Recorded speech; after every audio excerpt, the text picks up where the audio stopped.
I am Aligir Lingappa, Assistant Professor in Physics, Government Postgrad College, Siruguppa. Today's my chapter is electrical and thermal properties of materials. So now we are going to discuss about conductivity of metals. What is conductivity of metals? What are the factors on which the conductivity of metals depends? What is the expression for conductivity? How the conductivity which vary with the temperature and all physical conditions. Here conductivity of the metals.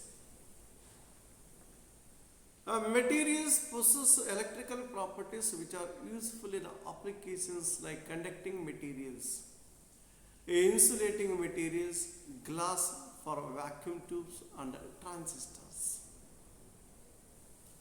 Materials available with varying electrical resistivity values useful for many applications. For example, in electrical heaters, the materials used has a high resistivity, whereas in transmission lines used to carry electrical energy over a large distance, material of low resistivity is needed. So called. The materials that can be selected for various purposes based on their conductivity, based on their electrical properties. So, the study of electrical properties of the materials, the study of thermal properties of the materials, it is useful to select suitable material for various purposes. The actual resistance of a conductor of material depends on the shape and size of the material and its resistivity for a conductor of uniform cross section. The resistance is given by R is equal to rho into L by A, where R is the resistance, L is the length and A is the cross sectional area and rho is the resistivity. It is a reciprocal of conductivity, which for a metal depends on many factors. The resistivity of a material is defined as the resistance of a material of unit length and unit area of cross section when the temperature and other parameters are constant. So, a resistivity of a material, say rho is equal to RA by L. If A is equal to unit area of cross section, L is equal to unit length, then rho is equal to R.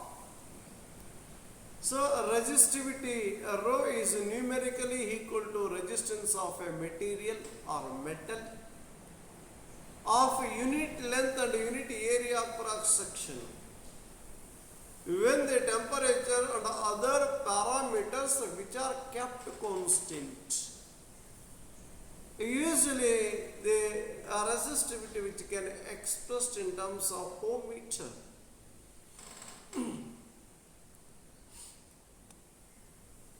Then a temperature coefficient of resistivity. Resistivity of a material varies with the temperature according to the relation. Resistivity of a metal, rho is equal to rho naught into 1 plus alpha T. Let this is equation number 2, where rho is the resistivity at temperature T degrees Celsius and rho naught is the resistivity of the material at 0 degrees Celsius and alpha is the temperature coefficient of its resistivity. Temperature coefficient of the given material or metal. So it is defined as the change in resistivity per degree rise in temperature to its resistivity at 0 degrees Celsius. So you are given the expression for temperature coefficient of resistivity. Alpha is equal to rho minus rho naught by rho naught into T. And the coefficient of resistance is also expressed in terms of resistance. Alpha is equal to R minus R naught by R naught T, where R is the resistance of the material at a temperature T degrees Celsius. R naught is the resistance of the temperature at 0 degrees Celsius. Here alpha is equal to rho minus rho naught by rho naught T, so called the expression of our temperature coefficient of resistivity. The temperature coefficient of resistivity, which can be defined as, it is a ratio of a change in resistivity per degree rise in temperature to its resistivity at 0 degrees Celsius, where rho minus rho naught, that indicates a change in resistivity. Put T is equal to 1 degree Celsius, rho naught resistivity at 0 degrees Celsius. So called change in resistivity per degree rise in temperature to its resistivity at 0 degrees Celsius. So conductivity. The electrical conductivity is the reciprocal of electrical resistivity. It is expressed in Siemens per meter. Electrical conductivity gives a quantitative measure of amount of charge carries moving per second across. So it measures the amount of charge carriers moving per second across a unit sectional area of a conductor of unit length. So usually it depends on two factors: the number of charge carriers per unit volume, then the charge on the carriers. So called the conductivity, which depends on the number of charge carriers per unit volume. In case of electron, the number of free electrons which are available, then a charge on carriers, on charge carriers. So for electron, its value is minus 1.6 into 10 power of minus 19 coulomb. So on the mobility, which measures the ease with which the charge carriers move through the substance. The conductivity of a good conductor, such as a metal, is given by the formula sigma is equal to pi q mu. Let this is equation number 4, where sigma, that indicates the conductivity of the metal, L density of the charge carriers, the number of charge carriers per unit volume, Q the magnitude of charge of the charge carriers, mu mobility of the charge carriers. So called sigma is equal to n q mu. This is the expression for conductivity less. This is equation number 4. The variation in mobility and the number of charge carriers per unit volume is different for different materials. And hence the conductivity of some materials varies from a low to a very high value, as in the following table. So look here. Here the table is given. Name of the material. Then the resistivity at 20 degrees Celsius in ohm meter. Temperature coefficient per degree Celsius. So first one, copper. Copper is the metal. It's resisted to 1.67 into 10 power of minus 4. Temperature coefficient of 4.29 into 10 power of minus 3 when the temperature range is from 0 to 100 degrees Celsius. For aluminium, so aluminium is a metal. Its resistivity is 2.65 to 10 power of minus 4 ohm meter. Temperature coefficient 4.29 into 10 power of minus 3. The next one, iron, metal. Its resistivity 9.71 into 10 power of minus 4. Temperature coefficient 6.57 into 10 power of minus 3. Constant alloys which contain 55% of copper and 45% of nickel. Its resistivity 49 into 10 power of minus 4 ohm meter. Temperature coefficient 0.02 into 10 power of minus 3. Then brass, so-called alloys, 70% of copper and 30% of zinc. So its resistivity 6.20 into 10 power of minus 4 ohm meter. Temperature coefficient 1.48 into 10 power of minus 3. Manganese, say alloy which contains 84% of copper and 30% of zinc. Its resistivity 6.20 into 10 power of minus 4 ohm meter. So temperature coefficient 1.48 into 10 power of minus 3. Alloy 84% of copper and 12% of manganese and 4% of nickel. Then its resistivity 108 into 10 power of minus 4 ohm meter. Then the temperature coefficient 0.14 into 10 power of minus 3. Then semiconductor, say germanium, its resistivity varies from 0.1 to 0.60, which has no temperature coefficient. Again silicon, say semiconductor, its resistivity varies from 0.1 to 2000 ohm meter. No temperature coefficient. Alumina, insulator, its resistivity. So, insulator which has high resistivity, which does not allow the electric current to pass through it. So, 10 power of plus 11 ohm meter, which has no temperature coefficient. Similarly, diamond, insulating material, so which does not allow the electric current to pass through it. Its resistivity at 10 power of plus 12. This is the order of 10 power of plus 12 ohm meter, which has no temperature coefficient. So that means these are the some of the materials, their nature, their resistivity, and then their temperature coefficient.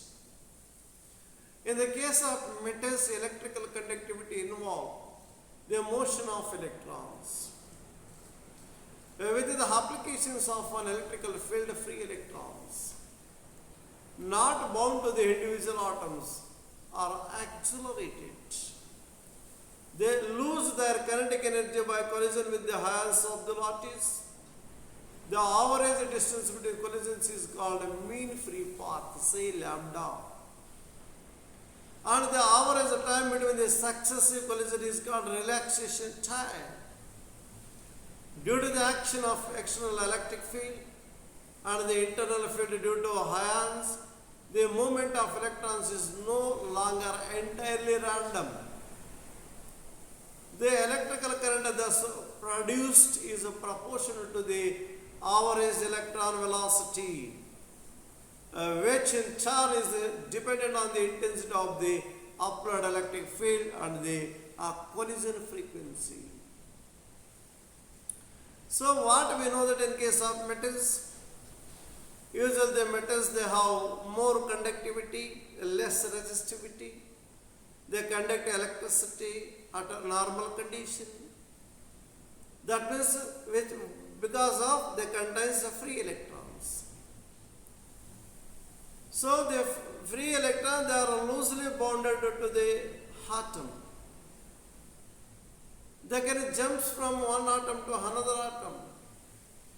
They collide with each other and also the presence of other ions. Then they gain, some of the electrons they gain energy, they get accelerated.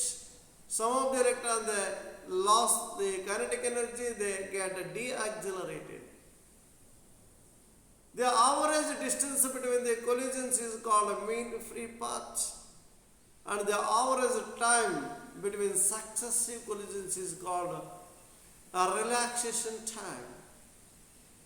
When the external field, if it is applied to the conductor or metal, all the electrons, they are aligned, they get polarized in a particular direction.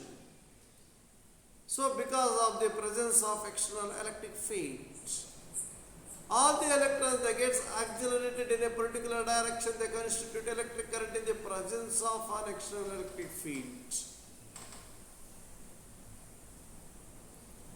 So it should be noted that only the electrons near the Fermi energy level are accelerated because the other electrons of the atom are bound to the nucleus and does not involve in current conduction. The conductivity of the material depends upon the number of electrons present in the outermost valence shell. What we know that the electrons which are revolving in the outermost orbit, they are loosely bounded with the nucleus. They are called valence electrons. For small rise in temperature, they get detached from the orbit. They can jump from one atom to another atom. They become conduction electrons or free electrons. So called the conductivity of the material or metals which depend only on the electrons which are revolving in the outermost orbit, but the conductivity which is independent of the electrons which are revolving in the innermost orbits. The electrons which are revolving in the outermost orbits, they are called valence electrons. That means the conductivity of the material depends only on the number of electrons present in the outermost orbit, so called valence electrons. When the outer orbit of an atom has less than one half of the maximum 8 electrons, it can accommodate the material, usually metal, and a good conductor of electricity. When the outer orbit of an atom has less than one half of the maximum 8 electrons, it can accommodate the material, usually metal, and a good conductor of electricity. When the outermost orbit of an atom has more than one half of the maximum 8 electrons, the material is usually a non-metal and a non-conductor, so-called insulator. Similarly, when the outer orbit of an atom has exactly one half of the maximum 8 electrons, the material has both metal and non-metal properties and usually a semiconductor.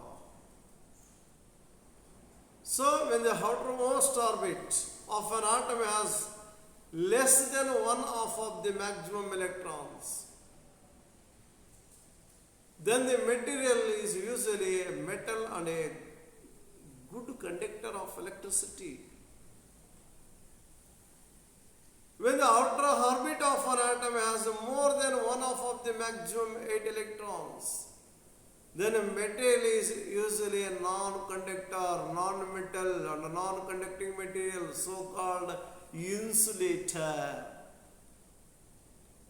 When the outer orbit of an atom has exactly one half of the maximum 8 electrons, the material which has both metal and non-metallic properties, and usually they are called semiconductors. So, according to band model of conductivity of materials, band theory of conductivity of materials, so the left end of the diagram that indicates insulator, then the middle one semiconductor, then the right so-called this for conductor. Here, first the conduction band means the band which contains conduction electrons or free electrons. Valence band means the band which contains valence electrons. Where the conduction band and valence band, they are separated by a certain region. So gap is called energy gap or a band gap. The conductivity of the material which depend on the energy gap between the conduction band and valence band. In case of insulator, there is a large band gap between conduction and valence band, such that the insulators, say rubber, glass, wood, rock, they do not conduct electricity because of large energy gap, because of large band gap. Then you see the semiconductor, there is a small energy gap between conduction band and valence band. So in case of silicon and germanium, they are the good examples for semiconductors. Even small rise in temperature where the valence electron they can jump from valence band to conduction band. Under that condition, the semiconductor which conduct electricity, so called semiconductor at a low temperature which behaves as an insulator, at a high temperature which behaves as a good conductor. So then the last diagram that indicates conductor. So there is no band gap or energy gap between conduction band and valence band. Usually even at room temperature, in case of conductors where the conduction band and valence band, they are overlapping with each other. So that means even at room temperature, the conductor, they conduct electricity. So like all metals like copper, aluminium, silver, gold, all they conduct electricity even at room temperature. So because of at room temperature, the conduction band is filled, but valence band is empty. Such that the classification of solids, the classification of conductors, semiconductors and insulators based on band model of conductivity of materials or band theory of solids. So now you see the metals.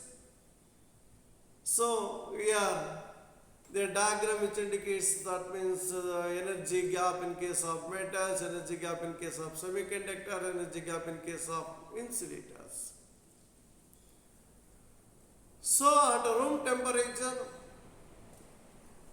now you see in case of metals, they can overlapping, where conduction band and valence band, they are overlapping with each other. There is a small energy gap between conduction band and valence band in case of semiconductor. There is a large gap between conduction band and valence band in case of insulator. The conductivity of different materials depend upon the band energy gap between the valence band and conduction band. The isolated energy levels of valence electrons of individual atoms combine to form a group of energy levels, arranged very close to one another to form a valence band. The isolated energy levels of valence electrons of individual atoms combine to form a group of energy levels arranged very close to one another to form a valence band. The energy levels above the valence orbit electron similarly group together to form another group of energy levels known as the conduction band. The energy levels above the valence orbit, electrons similarly group electrons energy levels similarly group together to form another group of energy levels is known as conduction band. The conduction band and a valence band are separated by a band energy gap corresponding to vacant unoccupied energy values of individual atoms. Depending on the band energy gap, the materials are distinguished as conductors, semiconductors, and non-metals or insulators. As told earlier, that means in case of previous slide.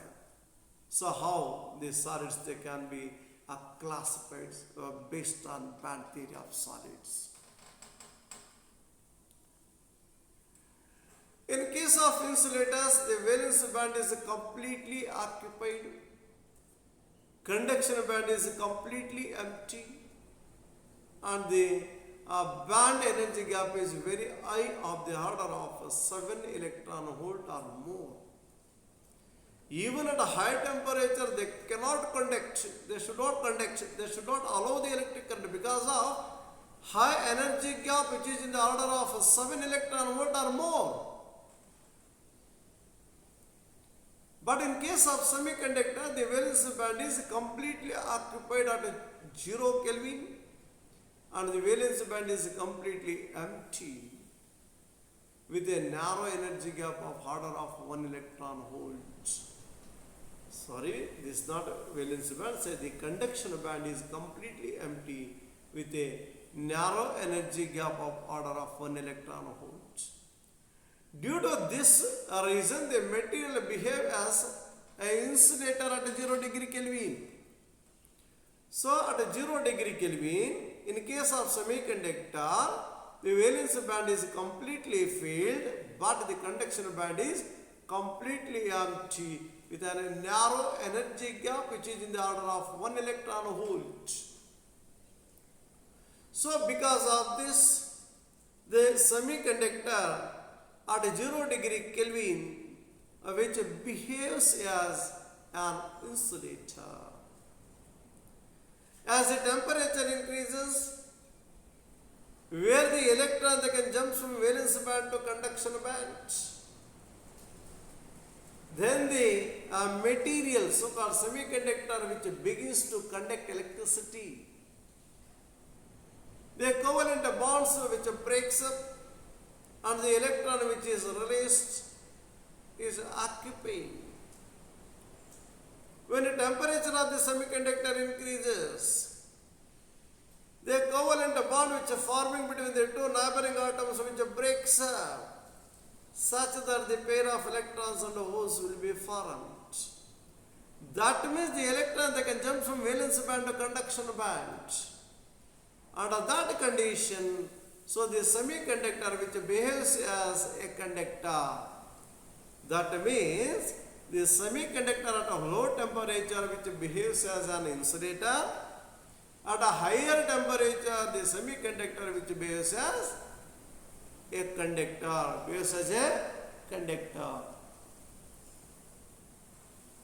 The conduction band leaving behind a hole in the valence band. For each covalent band of breaking, an electron is added to the conduction band and a hole in the valence band. In a pure semiconductor, always the number of holes in the valence band is equal to the number of electrons in the conduction band. NH is equal to NE, where NH that indicates the holes number, NE that indicates the electrons number. In an external electric field, electrons in conduction band move towards the positive polarity, thereby resulting in electron current, and holes in the valence band move towards the negative polarity, thereby resulting in a hole current. The external current in the circuit is the sum of electrons and hole current is always from positive polarity to the negative polarity, which is same for both the electron and the hole current. So the conduction band leaving behind the hole, when the temperature of the semiconductor increases, where the electron which can jump from valence band to conduction band, such that the vacant site are to be created in the valence band. That vacant site of electron is known as a hole.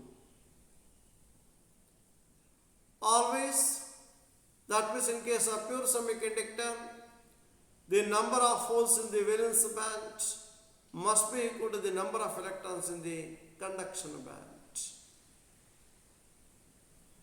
So that means both they constitute currents, say electron current and the holes current. Where the external current is in the circuit is the sum of electrons and holes current is always from positive polarity to the negative polarity, which is the same for both the electron and the hole current.